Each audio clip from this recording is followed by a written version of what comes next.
As Olimpíadas acabaram faz pouco tempo, mas mesmo assim a gente quer continuar com esse clima olímpico. Para isso, nada melhor do que conversar com um campeão olímpico, não é? Por isso hoje eu tô aqui conversando com o André Heller, que foi campeão olímpico em Atenas, medalhista já em várias outras competições. Quantas medalhas você já acumulou, André? Nunca parei pra contar. Tem muita, né? Quem costuma me perguntar isso é minha filha de 7 anos, a Helena, falando: papai, quantas medalhas tu já ganhou? Porque a quantidade impressiona as crianças, né? A gente tá aqui na sede do Brasil Quirim. O André, ele é coordenador e supervisor técnico do time do Brasil Quirim. E a gente vai bater um papo ótimo sobre Olimpíadas, clima olímpico. O que você achou da Olimpíada do Rio, André? Eu adorei. Realmente, a minha expectativa não era boa, não esperava uma Olimpíada com essa qualidade. Fui 3 vezes até o Rio participar, fazer pequenas participações e gostei muito do que eu vi. Gostei muito. E o relato dos atletas é realmente que as coisas funcionaram muito bem. Tivemos alguns problemas que são problemas que também aconteceram nas outras Olimpíadas, né, em outros lugares. Mas, assim, foi uma Olimpíada realmente com muita qualidade e dizem alguns atletas que foi uma das Olimpíadas mais bonitas que já participaram. E pra você, André, eu queria saber como que é a experiência de estar numa Olimpíada, nas Olimpíadas que você já foi. Como é o clima da Vila Olímpica? Como é a relação entre os jogadores de todas as partes do mundo? Nossa, é incrível a Olimpíada é uma competição totalmente diferente das outras, né? Para estar numa Olimpíada e para ganhar uma medalha olímpica, eu costumo dizer que tudo tem que conspirar a favor, né? E como se faz isso? Trabalhando muito duro, durante muito tempo, fazendo o que é correto. E é um clima assim inexplicável.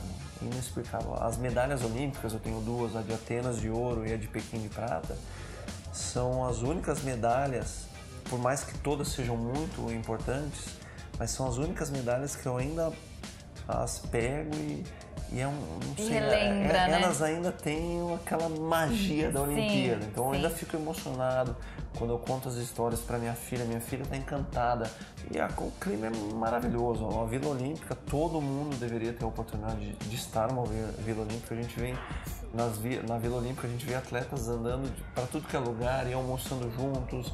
E aí tem a parte da internet e as pessoas conectadas, e tem salão de beleza. Isso é o clima bom, né? Apesar de toda a competição, você faz amizades na Vila Olímpica. Mas sem dúvida, é uma confraternização geral.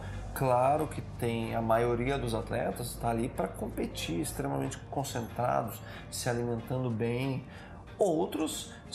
Alguns não sabem que não tem muita chance de medalha, estão ali pela festa. Pra curtir. E a festa é muito legal, muito bacana. A própria organização estimula que os atletas se divirtam também. Claro, tudo tem o seu limite e isso é muito bem monitorado e organizado pela organização das Olimpíadas.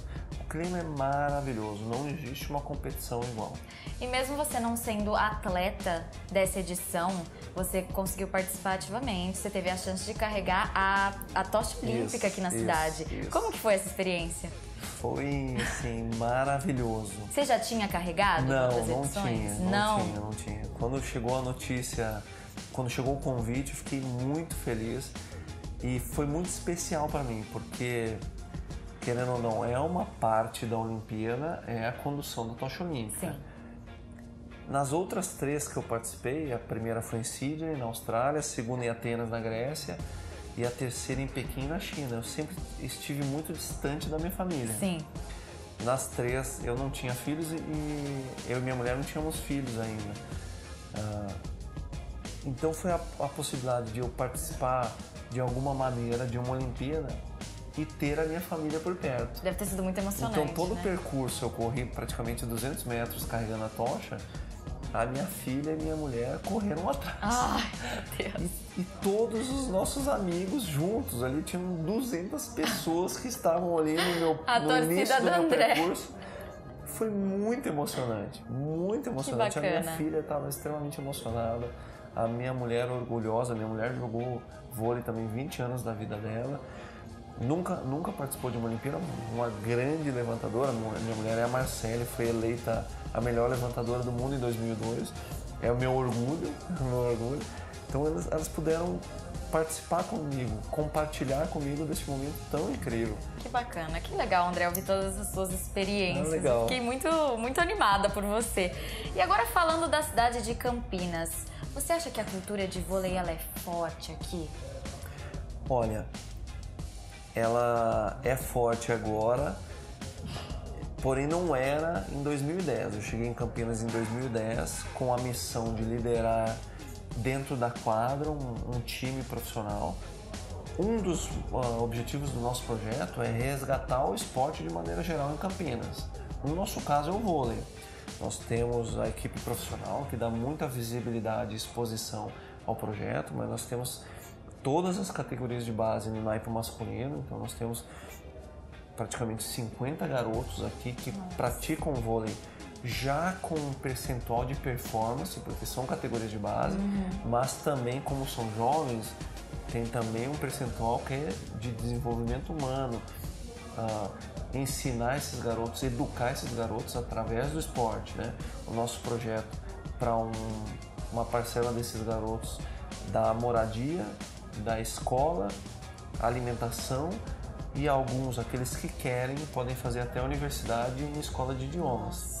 Que bacana. E o terceiro pilar do nosso projeto, que é tão importante quanto os outros dois, é a parceria com o Instituto Compartilhar do Bernardinho, um projeto que temos em Campinas, chama Vôlei em Rede, que a gente atende em torno de 500 crianças, né, na periferia de Campinas e Itu, que no contraturno da escola praticam o vôlei como ferramenta de educação. Nossa. Então eles praticam o vôlei para aprender valores do esporte, né? Responsabilidade, autonomia, solidariedade, cooperação. Então isso é muito importante para Vocês dão um sonho para a criança, né?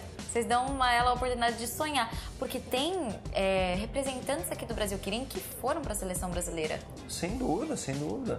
Ano passado nós tínhamos 3, nessa temporada a gente tem o Maurício Souza, que acabou de ser campeão olímpico, e com certeza as crianças, os jovens veem o Maurício Souza apenas campeão olímpico. E veem que é possível, né? Veem que é possível, né? Obviamente que poucos deles vão alcançar a medalha olímpica. Porém, através do esporte, eles vão perseguir os outros tipos de medalha, Com certeza. Serem bons profissionais, bons filhos, bons pais, né? Isso é muito importante pra gente, mais até que a medalha olímpica. A medalha olímpica é consequência de um processo. Sim. O legado bacana do esporte mesmo é o próprio processo. E o André, além de tudo isso que ele falou, de todas essas influências boas que o esporte trouxe para ele, agora ele é presidente da Comissão dos Atletas de Vôlei. Uma grande importância, né? Qual é a influência disso tudo? Eu acho que mais do que importância é uma responsabilidade. Com certeza. Eu me aposentei das quadras, e essa palavra me assusta um pouco, né? Aposentadoria. Em 5 de abril, no dia 5 de abril de 2014. E a partir dali eu fiz minha transição aqui no próprio projeto e comecei a ter um pouquinho mais de tempo para estudar. Aí me dediquei um tempo para a gestão esportiva, a gestão aplicada ao esporte.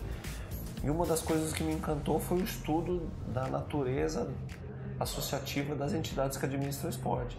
E aí fui indo nesse estudo e descobri que os atletas poderiam ter uma comissão de atletas e acabei... Que não existia ainda, é uma coisa nova. Que não existia, que a necessidade existe há muito e muito tempo. Sim. Porém, não existia a iniciativa. É realmente muito difícil conciliar um atleta ainda em atividade em outro tipo de trabalho. Como eu tinha acabado de me aposentar, resolvi investir nisso. Aí foi um processo de 1 ano, junto à Confederação Brasileira de Vôlei. O Emanuel Rego me ajudou muito nisso. Ele é presidente da Comissão de Atletas de Vôlei de Praia e eu vôlei de quadra. E a gente conseguiu implantar lá, com o apoio total da Confederação Brasileira, uma comissão de atletas. Não somos um sindicato, Sim. Mas somos uma comissão capaz de representar os atletas. E para finalizar, quero fazer uma pergunta que eu acho que muita gente te faz. Você estava falando da sua relação com o Bernardinho. A gente vê que ele é bem bravo. Como ele é? Ele é bravo assim mesmo? Como é a relação íntima com ele? A gente tem uma história muito interessante, eu e o Bernardo, assim, uma história que inclusive mudou a minha carreira. Em 2002, umas 3 semanas antes de a seleção brasileira ir para o Mundial na Argentina, a gente estava em Belo Horizonte e eu fui chamado pela comissão técnica, por ele, para uma salinha.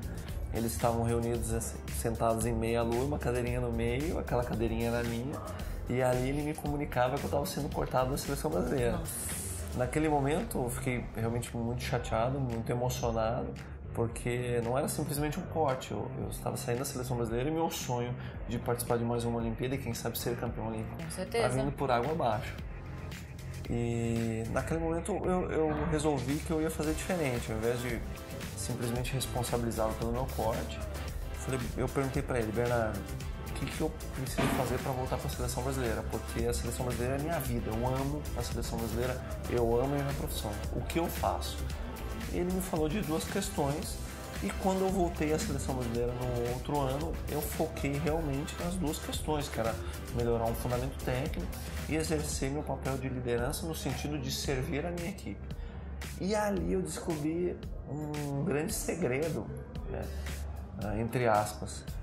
No momento que eu percebi que aquele corte, aquela dispensa não dizia respeito a mim, mas dizia respeito ao bem da minha equipe, quando eu voltei, eu foquei meu trabalho totalmente pro bem da minha equipe. E fez toda a diferença. Sendo titular ou reserva, eu estava ali para servir a minha equipe. Legal. Isso fez toda a diferença na ajuda que eu estava prestando à seleção brasileira, mas principalmente para mim, fez muita diferença, porque eu mudei o conceito do meu trabalho. Eu voltei para a seleção brasileira em 2003, nunca mais saí até me aposentar depois da Olimpíada de Pequim. E essa questão eu tento aplicar em todos os meus trabalhos ou ações, desde meu papel como marido, como pai, até meu trabalho aqui no vôlei brasileiro. Mudou minha carreira e o Bernardo disse que foi o corte mais difícil que ele fez. Agora ele é bonzinho com você, né? Não, ele não foi sempre bonzinho. Eu acho que ele sempre foi da mesma maneira. Eu que mudei A sua recepção. A maneira de receber as informações. Sim. Ele é um cara extremamente exigente, como todo líder deve ser. Exigente, alguns chamam ele de chato. Eu mudei minha percepção. Eu acho que ele é exigente, o cara é extremamente capacitado. É o maior medalhista medalhista brasileiro. Exatamente. Ele é realmente um ótimo comandante. Alguém que vale a pena trocar experiência. Sem dúvida, sem dúvida. Que bom. André, adorei nosso papo. Muito obrigada por me dar um pouquinho de todas as experiências que você já teve. Muito obrigada, viu? Eu que agradeço. Vocês são sempre muito bem-vindos nos jogos, nos treinos. Nós estamos aqui no Ginásio Taquaral. Sejam bem-vindos, voltem sempre. Obrigada. E você continua com sempre com você.